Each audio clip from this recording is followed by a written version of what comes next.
I hope you all are good and safe at your homes. इसके अगले वाले lecture में हम लोगों ने एक बेसिक इंट्रोडक्शन देखा था रिगार्डिंग इकोनॉमिक्स और how economics will be useful to you in your daily routine life.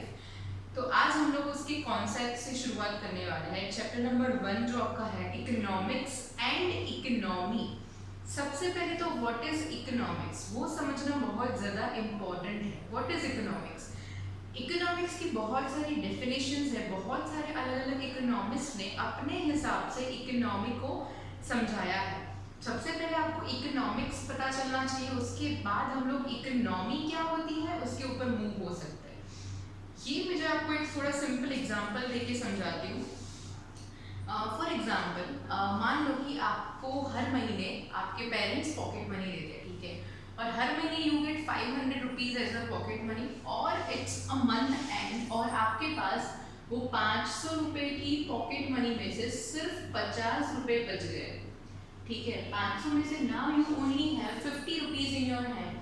वो 50 रुपीज आपके पास ऑप्शंस है कि आप उसको अलग अलग तरीकों से यूज कर सकते हो। और आपका फ्रेंड आता है और आपको बोलता है कि चलना भाई बड़ा पाव खाते हैं, चीज़ बड़ा पाव खाते हैं आज जाके, और वो चीज़ बड़ा पाव अगर आप खाते हो तो आपकी 50 रुपीज़ की कॉस्ट जो है तो that can be spend for cheese vada pav, right, ठीक है।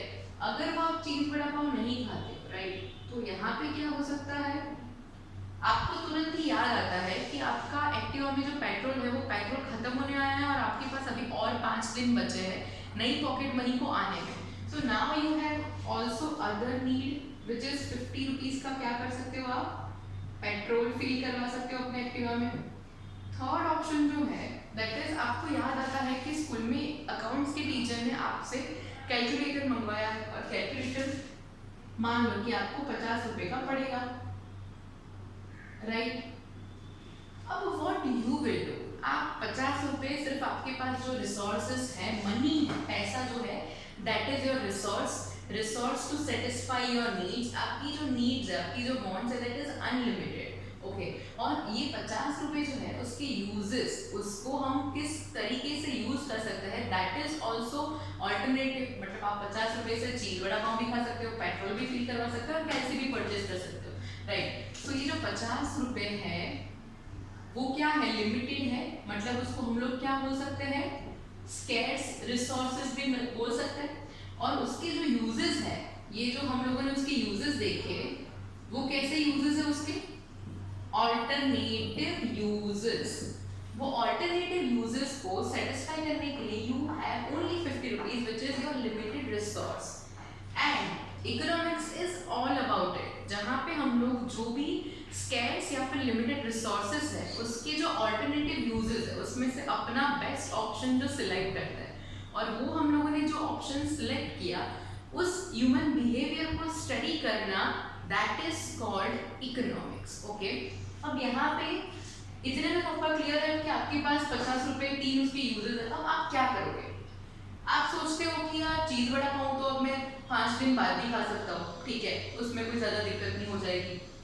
और 5 दिन तक आपके स्कूल में जो फ्रेंड्स है जो से आप लेके 50 रुपीज़ का वो जो कैल्सी का भी प्रॉब्लम चल रहा है तो वो कैल्सी का प्रॉब्लम भी सॉल्व हो सकता है, 5 दिन आप जुगाड़ करके उसको सॉल्व कर सकते हो। और एक्टिवा जो है तो आपको बहुत सारी जगह जाना है, ट्यूशन जाना है, स्कूल जाना है, फ्रेंड्स को मिलने जाना है, तो 50 रुपये का जो पेट्रोल है दैट इज़ वेरी इंपॉर्टेंट। अगर पेट्रोल नहीं होगा तो आप ये सब कामों की आगे बात ही नहीं कर सकते, right. So according to you and your current situation, आपके लिए जो 50 रुपीज़ का पेट्रोल है that is the most beneficial use, okay. तो आप क्या करोगे, आपने किया कि हाँ चलो ठीक है मैं 50 रुपये का पेट्रोल भरा दूंगा। तो आपका ये जो ह्यूमन बिहेवियर है ना, आपने क्या किया, 50 रुपये लिमिटेड रिसोर्स, उसमें से ऑल्टरनेटिव यूजेस चीज बड़ा पाव, पेट्रोल और गैसी, उसमें से आपने अपने लिए जो बेस्ट ऑप्शन सिलेक्ट किया that is called your human behaviour, right. और हम जो ह्यूमन बीइंग्स है यहाँ पे जितने भी रिसोर्सेज है वो सारे ऐसे रिसोर्सेज है कि जो स्कैर्स है, उसके यूजेस कितने हैं, अल्टरनेटिव यूजेस है, उसमें से हम लोग हमारे लिए जो बेस्ट आउटकम सिलेक्ट करते हैं उसको हम लोग बोलते हैं ह्यूमन बिहेवियर। तो ये जो इकोनॉमिक्स होता है वो सिंपल टर्म्स में हमारी वो चॉइसेस को, हमारे वो ह्यूमन बिहेवियर को स्टडी करता है, ठीक है। ये आपको मैंने ओवरऑल बेसिक आइडिया बता दिया। अदरवाइज इकोनॉमिक्स की बहुत सारी डेफिनेशंस है, बट जो सबसे ज़्यादा एक्सेप्टेबल डेफिनेशन है और जो सबसे ज़्यादा लॉजिकल भी बोल सकते हैं, तो वो डेफिनेशन ये वाली, और ये आगे आएगी तब आपको मैं अच्छे से उसको सिखाऊंगी। बट उसके पहले आपको सिर्फ क्लैरिटी है, उसके लिए मैंने आपको ये वाला कॉन्सेप्ट समझा दिया। अब इसके बाद हम लोग ये चैप्टर जो है उसके साथ शुरुआत करते हैं।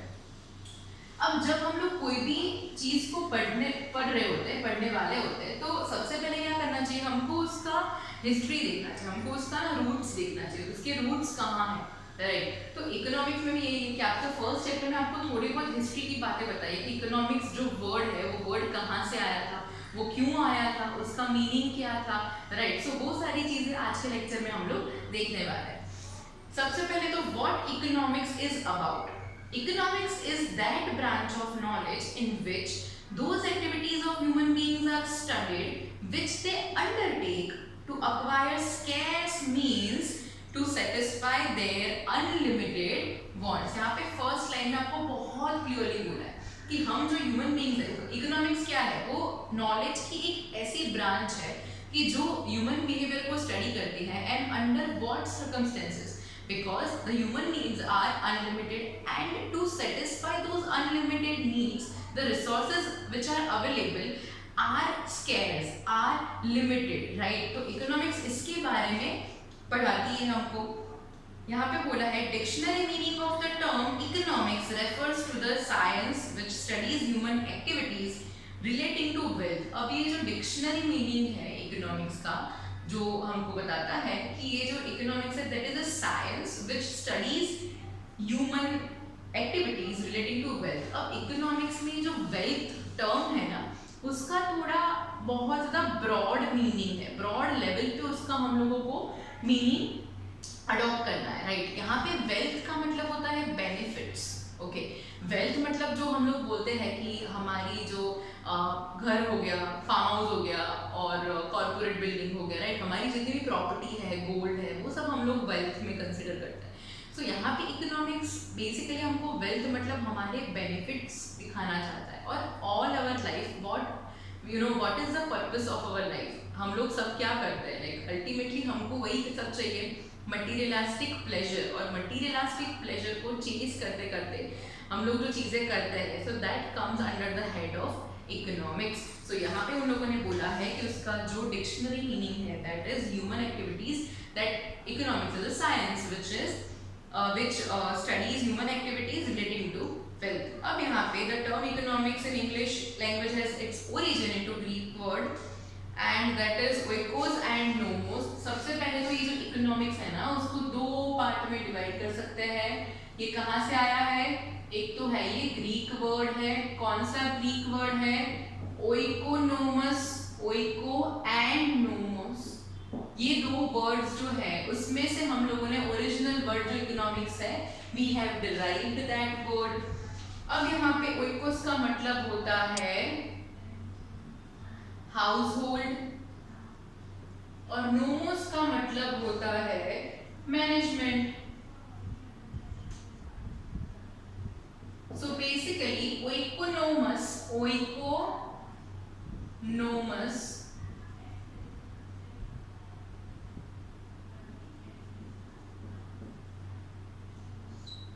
is what? It is household of management। क्या होता है उसका मतलब? Management of house hold, right, not house hold of management of course. उसका मतलब होता है मैनेजमेंट ऑफ हाउस होल्ड। इसको हम अगर बहुत सिंपल वे में समझने जाए, because there were so many economics, जिन लोगों ने बोला था कि जो इकोनॉमिक्स है so that is nothing but science which studies household activities of a person और human behaviour in daily life और in household activities, right. तो ये सब इकोनॉमिक्स में हमको ये वाली डेफिनेशन क्यों दी, और इसका मैनेजमेंट तो चलो फिर भी समझ आता है, बट हाउस होल्ड से क्या मतलब है, राइट। सो ये डेफिनेशन देने का सबसे पहला मीनिंग ये था कि हम लोग हमारे घर से ही इकोनॉमिक्स की शुरुआत होती है, राइट। और we all have been applying economics concepts throughout our years and we will still apply economics concepts even during the journey of life, right.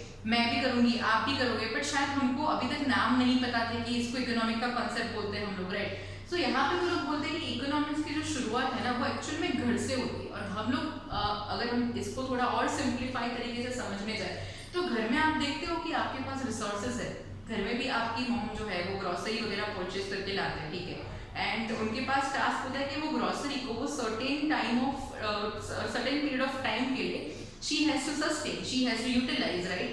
अब आप घर में नहीं रहते, हम लोग घर में नहीं रहते, आपके पापा शायद बाहर काम करने जाते होंगे, तो वो घर में आपकी जो मॉम है उनको जो लिमिटेड रिसोर्सेज में से वो पूरा महीना निकाल देते हैं एंड हमको पता भी नहीं चलता, राइट। उसके ऑल्टरनेटिव यूजेस तो बहुत हो सकते हैं, पर फिर भी हम लोग उसका जो मोस्ट बेनिफिशियल तरीका है, मोस्ट बेनिफिशियल यूज है, उसको हम लोग यूज करके किस तरीके से अपना आउटपुट देते हैं और इकोनॉमिक एक्टिविटीज करते हैं, उसको हम लोग इकोनॉमिक्स बोलते हैं। सो उसकी शुरुआत इकोनॉमिक्स की कहाँ से होती है?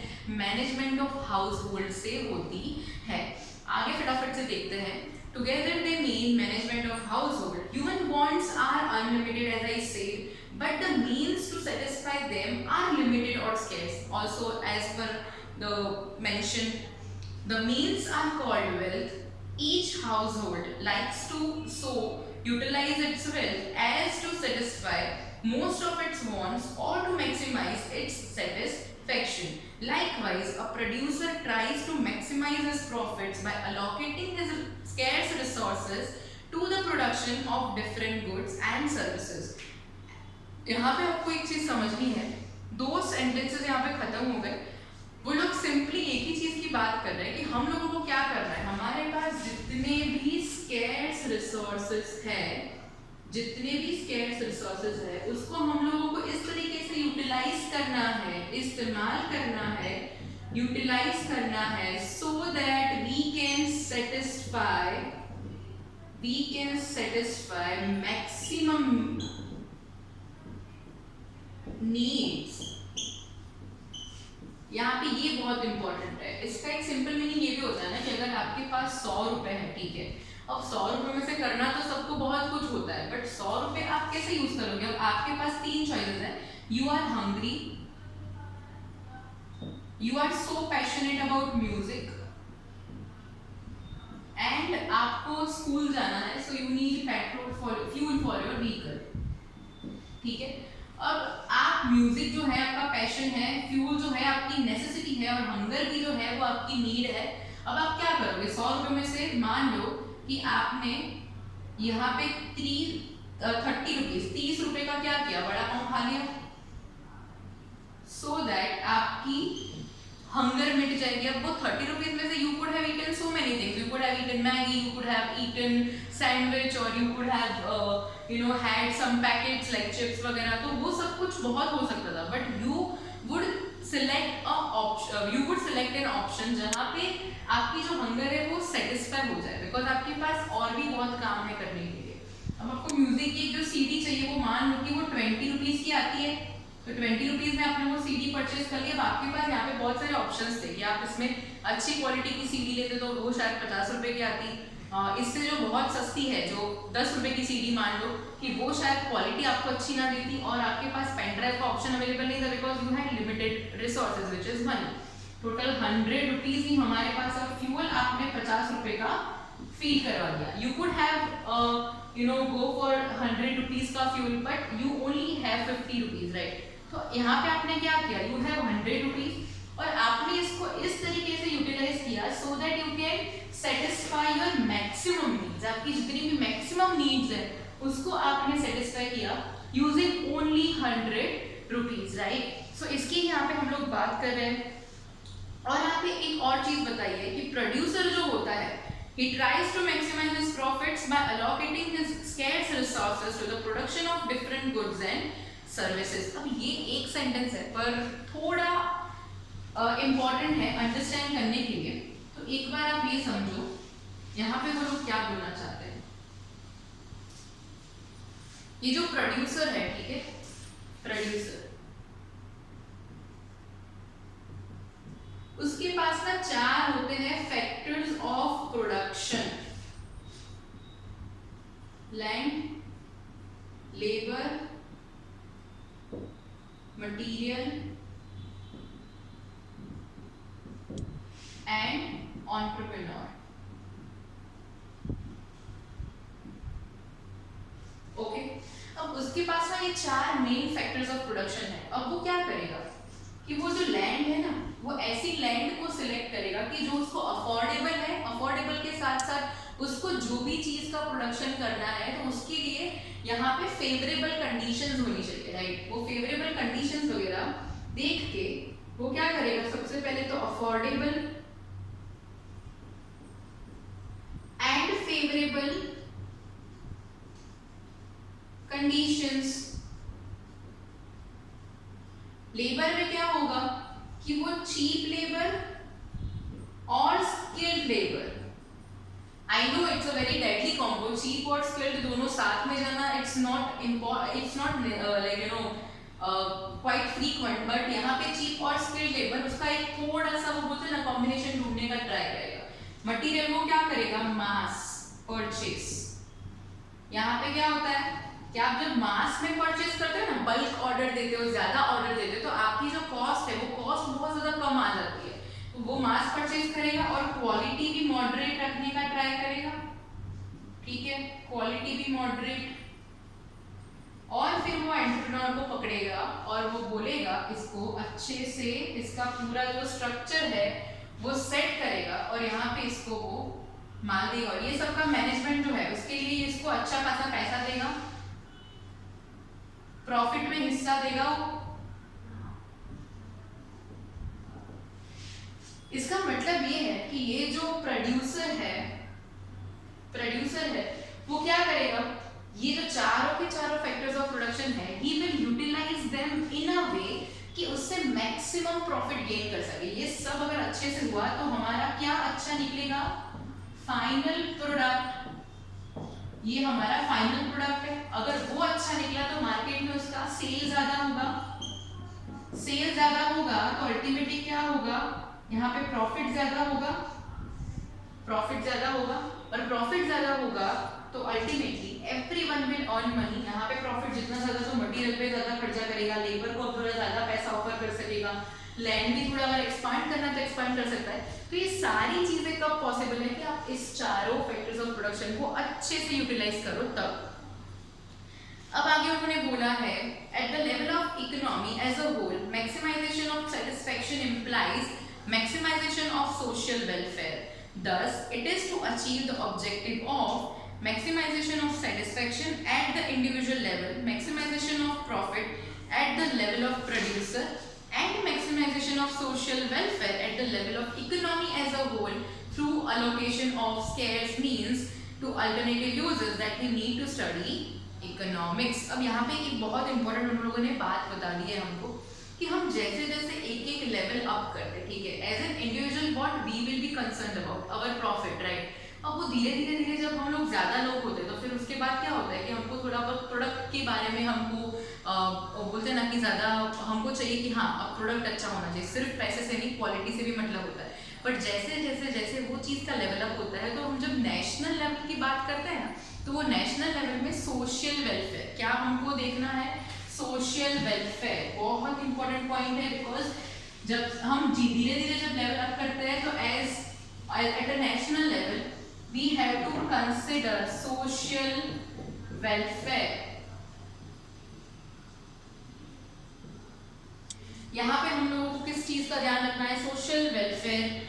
और इसका वजह से क्या होना चाहिए कि आप जब भी कोई प्रोडक्ट मार्केट में ला रहे हो, ठीक है, तो उससे लोगों का भला होना चाहिए। भला किस तरीके से हो सकता है कि आप उनकी कोई प्रॉब्लम सॉल्व करें। मार्केट में जितने भी प्रोडक्ट्स है, फॉर एग्जांपल अगर आप अभी ये फोन में या लैपटॉप में ये वाला वीडियो देख रहे हो, ठीक है, तो वो आपकी प्रॉब्लम सॉल्व कर रहा है कि आप अभी आ नहीं सकते ना क्लास अटेंड करने के लिए। So what it provides you, it provides you with a solution कि आप अपने घर पे बैठ के उसको देख सकते हो। अभी हम लोग जो ये ट्राइपॉड फोन लगा के आपको रिकॉर्डिंग यहाँ पे दिखा रहा है, तो this also solves our problem, right, this board solves our problem. तो ये सब चीजें क्या होती है, ultimately human welfare, social welfare हमको प्रोवाइड करता है, राइट। तो अल्टीमेट गोल हम किस चीज के ऊपर फोकस करते हैं, सोशल वेलफेयर। तो अभी इकोनॉमिक्स का थोड़ा बहुत एक बेसिक हम लोगों ने आइडिया देखा, उसका हिस्ट्री क्या था वो देखा, कैसे वो वर्ड डिराइव हुआ था, ग्रीक वर्ड था ओइकोनोमस। ओइकोनोमस को दो पार्ट में डिवाइड करते हैं, ओइकोस एंड नोमोस। ओइकोस मतलब हाउस होल्ड, नोमोस मतलब मैनेजमेंट। सो ओइकोनोमस और economics means management of house hold and resources. कैसे होते हैं रिसोर्सेज, होते हैं हमेशा हमेशा स्कैर्स, उसके यूजेस क्या होते हैं, ऑल्टरनेटिव यूजेस होते हैं, and we try to utilise them in the maxim to in order to maximize our benefits, in order to satisfy the maximum needs that we have. That is called economics. And on the national level we also look for the social welfare in economics. I hope you all are clear till this point. And एक बार फिर से ये video देखना, because बहुत सारी information है, थोड़े बहुत ज़्यादा एग्जाम्पल्स भी है, बट आपको ये वीडियो फिर से दूसरी बार देखना है in order to understand the things more clearly. I hope you enjoyed the video, and if you still have any doubts or queries regarding the same, just feel free to reach out to me. Thank you.